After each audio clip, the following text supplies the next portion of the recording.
What is up everyone? Welcome back to my channel. If you are new here, hello and welcome. My name is Bonnie and this is Happy Space Creates.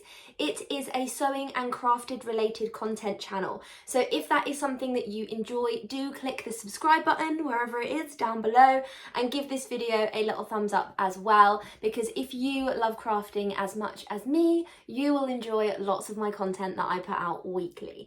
But this video is all about week 4 of Meade May. So it is now sadly the end of the monthly challenge. And I have tried to wear as many me-made clothes as possible throughout the month of May. So if you want to see what I got up to and what I've worn this week, do stay tuned.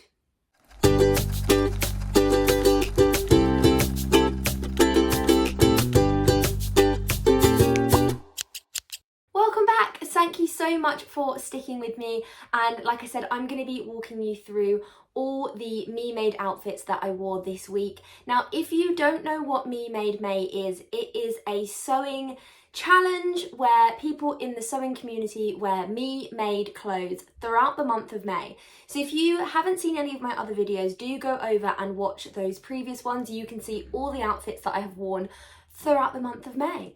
But now we are drawing to a close. It's sad, but do you know what? I don't know what I'm going to wear for the rest of the week. It's been so nice to really encourage myself and push myself out of my comfort zones and wear things that I probably wouldn't usually. But I will be honest, this week was a bit of a lazy week and I have got some pattern repeats in there, so a little bit slow on the choosing new outfit fronts. And there'll be no surprise that I wore my Marlo sweater this week, same as what I wore last week. So week 4, day 1, I'm so confused with what day of the week it is. I wore my True Bias Jessie tee and my True Bias Marlo sweater. So it was a very True Bias kind of day, which I just love their patterns. They're so easy to put together. Like I said, when I was talking you through my Jessie tee make, it took me just over an hour, I think an hour and 20 minutes to whip up this t-shirt. And I must say, I do wear it pretty regularly. It's kind of a weekend wear for me because it's really casual, really comfortable, and it's just so easy to throw on. And of course I styled it with my Marlo sweater, also by True Bias. Now, I get asked this question a lot as to which size that I made in the Marlo sweater, because it is an oversized type cardigan. Just to let everyone know, I did make the size 12, and that was compared to my size measurements on the pattern, but it is a little bit oversized. So if you do want a tighter fit, I would size down. I probably could have sized down, and if I was to make it again in the longer version, I would size down. But I really like the boxy fit of the size 12. It goes really nicely and I wear it, as you know, all the time. It's such a comfortable make. The one thing that I will say about it is putting buttonholes in jersey is like some kind of hell. Who decided that that was a good thing to do? If I was to do this again, I would potentially use sew-on poppers, because I just don't want to put a buttonhole in jersey ever again. I really fluffed up the first one and the button always comes out. I think I just stretched it. The other 2 buttonholes are passable, but they're not great. So I would bear that in mind if you're going to make this pattern and you have not put a buttonhole in stretch fabric before. Do it as a practice. Save a piece of fabric and practice your buttonholes first, because you don't want to ruin your garment at the very, very end. It would be the worst thing to happen. But yes, the Marlo sweater that I made was made out of a jersey cord, no, not jersey cord, like cable knit, jersey cable knit fabric, and that was from First for Fabrics. I made this a really long time ago and the fabric is getting a little bit worn now, but I do wear it 3 times a week and it's very good quality jersey. So it is a very much loved make in my wardrobe. So that was day 1 of week 4. And then moving on to my next make or my next outfit. This was a newer make for me, but of course a repeated pattern. You've heard me talk about this pattern so many times. I literally spoke about it last week in my video because I've got so many versions of it. And this is the Simplicity 8454. This is the one that came free with Sew magazine, and this time I made version A, but I put the sleeves of version B on, and you can see I made it in this beautiful mustard fabric, which, if you recognize it, it is the remnant leftover fabric from a previous make that I showed you. I think it was in week 1 that I showed you that other dress, and it was a new look pattern that I made the dress out of, and then this is the leftover that I made this blouse for. Now this blouse was my entry into the Sew April Blouse challenge, and I haven't actually worn this version as much yet, I think because the weather has been quite mixed, but this was actually a really tricky fabric to sew with. It was really, really bouncy, and I couldn't get my seams to iron flat. So if you see on the front of the top, it has quite a narrow hemmed ruffle, and the sleeves have like quite a narrow hemmed like sleeve ruffle, and it was really tricky. I did originally try and use my rolled hem foot for my machine. It just wasn't working. It was just too slinky. Even though the fabric is like a bubble crepe fabric, it just wasn't working for me. I'm not quite sure what the rest of the fabric is made up as. It seems to be an unusual mix. It's a great fabric because it doesn't need ironing, clearly, because you can't iron it, but not so good when you need to iron it in order to get straight seams. So a little bit of a challenging make, was quite quick.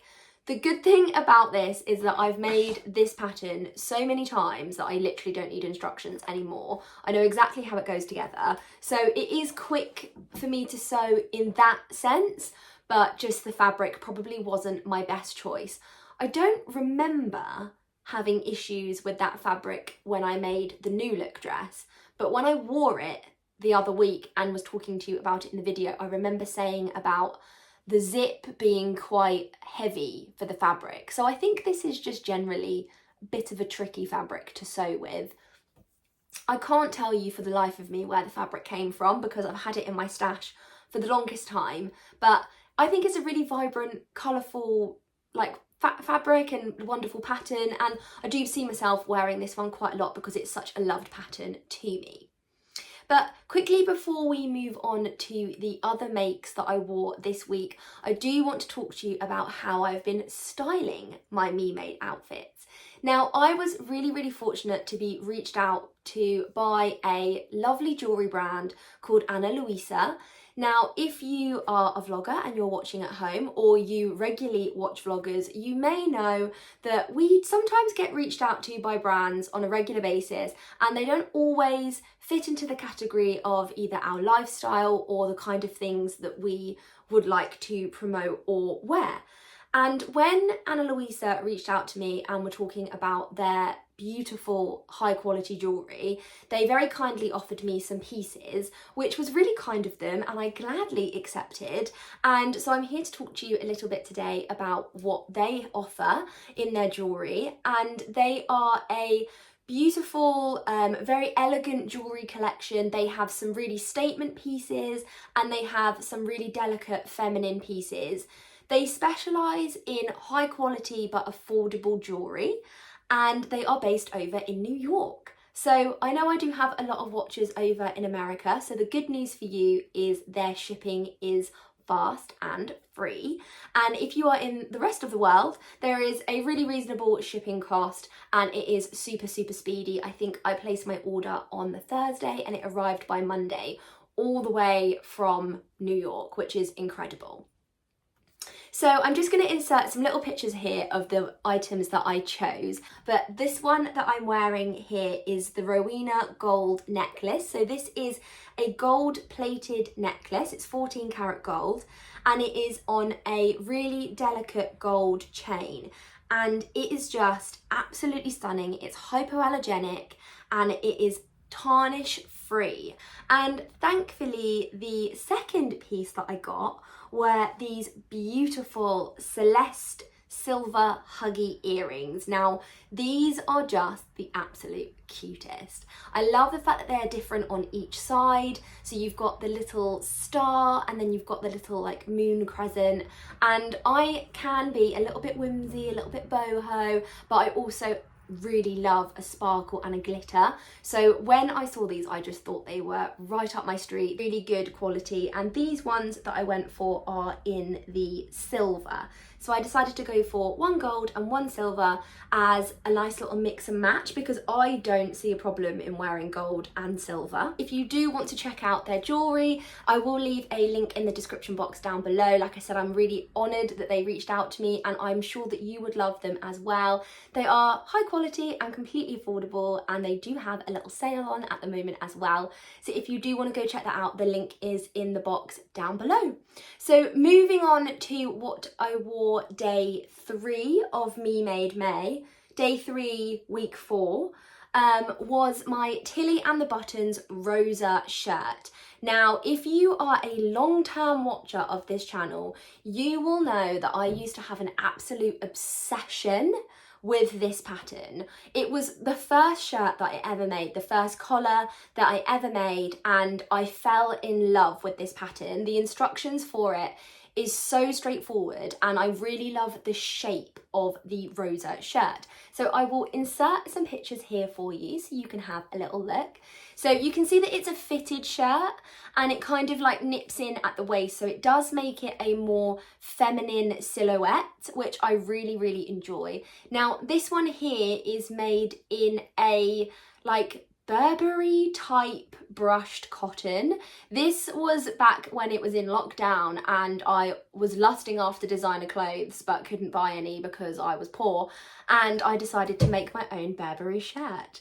And I also made a matching scrunchie to go with it, and I will insert a picture of that as well. I just made that with some leftover scrap fabric. Now I'm pretty sure Burberry never made those scrunchies in real life, but if you were born in the early 90s, and you will remember the Burberry phase that the UK went through, where everything was Burberry, and it was just the epitome of 90s chav, to be honest. We all loved it.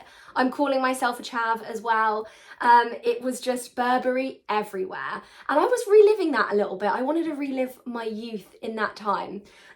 So that is my Burberry faux shirt made with the Tilly and the Buttons Rosa pattern. But yeah, so I usually do wear this as an open shirt, and I just wear a cute t-shirt underneath. I do sometimes in the winter wear it buttoned up. It actually doesn't have buttons, it actually has poppers, because I hadn't got round to learning how to do buttonholes yet. So I put poppers on it, and I had these beautiful little gold poppers, and actually I do really love it. I love that it's got poppers on, but I probably never wear it without anything underneath, just in case I have a wardrobe malfunction and the poppers come open. I'm a bit nervous of that. But I actually haven't worn this for a really, really long time, and I usually wear it in the winter quite a lot, but I hadn't worn it that regularly. So I did love wearing this again, and I will be popping this back into my regular rotation. Getting towards the summer now, it's probably not the right time, but obviously if you are in the UK, you will know that the weather has been really changeable. So having a lightweight t-shirt on underneath and using this shirt as almost like a jacket has worked really well, because I left the house and it was sunny, and I came home and it was raining. So it was a very practical outfit for that day. And that brings me on to my last outfit of the week. You can see that I am wearing it today. This is the by Hand London Jenna dress. Now, the version that I got was actually a free copy from Simply Sewing magazine. I don't know when this came free with Simply Sewing magazine, but I was really chuffed to get it included because I do really love buy Hand London patterns. I actually just bought another one this week. They have a payday pattern sale that happens, and I've recently just bought the Lorraine dress, so I thought that was a cute little summer number. But yes, this is the tie sleeve version. I will insert some pictures of this so you can see me in all of my glory. But I made this dress in this beautiful like floral Lurex fabric, and this was from Rainbow Fabrics, and I actually think I got this for like £1.50 a metre. It is an extremely thin and flimsy fabric. It almost has zero integrity, bless it, but I have fully lined it, so it does have a little bit more structure. But the absolute fit of this is incredible. I love this dress. Whenever I'm wearing it, I feel so feminine and so summer-like. It skims my hips in the right places. It fits me really well across the chest. This is definitely one of my best fitting me mades that I ever made. I did make a few adjustments to this when I was making it, when I think because this fabric is so flimsy, I do believe that it has stretched out somewhat around the neckline. Now, it fitted me really well here, but I had to take the back in a little bit. So it does have two back darts running down the top, because it could be because I decided to put a side zip in rather than a back zip, so I was just left with a bit of excess, and I think that just might have been my inexperience of doing a side zip and not remembering to take out the excess, or it could just be that the fabric stretched a little bit and I was left with some extra fabric. So it does just have two back darts running down just to like my mid back, just to take in a little bit, but it fits like an absolute glove now, and it's a dream. The one thing I will say about this pattern is it has these gorgeous little tie detail sleeves, which is such a cute little addition. But I don't know if anyone's made this pattern at home and they can relate to this dilemma, but when these come undone, it is impossible to do them up yourself. You need to have another person on hand to do it with you, because I look like an absolute muppet. I've got them in my teeth. I'm trying to like tie them up like that. So I do feel ridiculous if they come undone, because otherwise I just have one sleeve literally flapping in the wind, and then I have to be like, will you tie my sleeve together please? So I do look a little bit like an idiot if ever they come undone. So do be aware that you might need someone to dress you. In future, I think I will just make these, because they're quite loose on my arm, so I think I will probably just sew these down and just hand stitch them in place so that I don't need to do them up again in the future. But when I do make another version of this, I am going to extend the sleeve length. It's a little bit on the shorter side, and it does come up a little bit too tight under my underarms, so the fit around there is maybe a little bit too good. But yeah, I love the little peekaboo sleeve. Again, this fabric is so flimsy. Every time I wear it and I get it out the wash, it has all gone all crinkly and shrunk up, but after a good iron, it's fine again. But I do really like this fabric. I do have some left over. You can see that it has like a beautiful touch of gold in it, but it's so flimsy, I'm not quite sure what to make else with it. I do have quite a significant amount left because it was so cheap, I bought loads of it. But I'm not really sure what else I can make, because I know I would need to line it again in order to get like any kind of structural side. So unless it's going to be something really loose and flimsy, maybe sort of like a beach cover up or something, I feel like that's the only kind of possible outcome for that type of fabric. Like I said, this is lovely, but it is fully lined in order to give it some kind of structure. So yeah, that is my Jenna dress. I haven't really spoken much to you about the pattern, mainly just the dress. But yes, the Jenna dress comes in two options. So I went for this view here, which has a tie arm detail, and then it has this beautiful like square but scooped neck. And this one is knee length. I decided to shorten mine a little bit so it was more of a mini dress. In the future, I probably will go back to the original length, which is more knee length. I think I just wanted a nice like flowy summer dress, so I shortened it. And then this is the long sleeve version, and you can see the long sleeve version is a full neck with a cute detailed collar. I haven't actually seen too many people make this version, so if you have made this, I would be curious to see your versions, because this could be a really good winter option, and then this could be like your really nice summer version. So you've got a really good like pattern there because it's really versatile. But yeah, that is the by Hand London Jenna dress. So if you do want to see this pattern in more detail, do go and check out the hashtag. It is BHL Jenna. So that's what I always look at. I always follow all the hashtags when I get new patterns, because I like seeing what other people have creatively done with it before I go ahead and make something, because although we do love making them straight out the packet, I do feel like sometimes there's a way that you can add that personal touch. So that brings me towards the end of what I wore this week in Meade May. So sadly, that is the end of May. And I have really enjoyed Meade May. I've loved the challenge and I've enjoyed wearing Meade clothes as much as possible. It has given me a new love for my hobby. I have found a new passion and a new creativity for the things that I want to make. My brain is brimming with ideas and inspiration, which is so lovely. I do have a couple of projects on my sewing table at the moment. Sadly, my overlocker is broken and I cannot find any replacement needles for it. I have ordered a whole bunch on Amazon, so hopefully some of those fit. But I actually bought my overlocker secondhand, so it didn't come with a manual, and I have no idea what needle this is that came out of it and which one I need to buy to replace it. And I certainly cannot afford to buy a new overlocker. So for now, sewing sadly is taking a back burner, but that hasn't stopped me from buying an obscene amount of new fabric. So do subscribe down below if you want to see my new fabric haul video. I'm filming that this week when it all arrives. I've got to somehow sneak it in the house without my husband noticing, because it's ridiculous the amount that I've ordered. But yes, I'm very inspired by all the things that I'm planning to make as soon as I get my sewing machine fixed. And I do realise that I haven't shared with you like my recent makes for a really long time.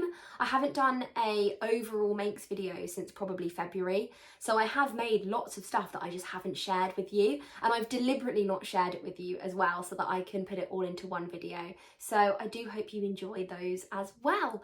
But like I said, if you also want to check out Anna Louise's jewellery, it is beautiful. I will pop the link in the description box down below as well. Like I said, they do have a cheeky little sale on, so if you do want to go shop there, I do really encourage you to do so, because it is stunning jewellery. But yeah, do pop back and check me out for another video at a later date. Like I said, I've got a fabric haul coming up and I've got some recent makes, so if you have liked this video, do give it a little thumbs up and do click the subscribe button down below. But that is it from me for now. I hope you have a wonderful week and happy sewing. Bye!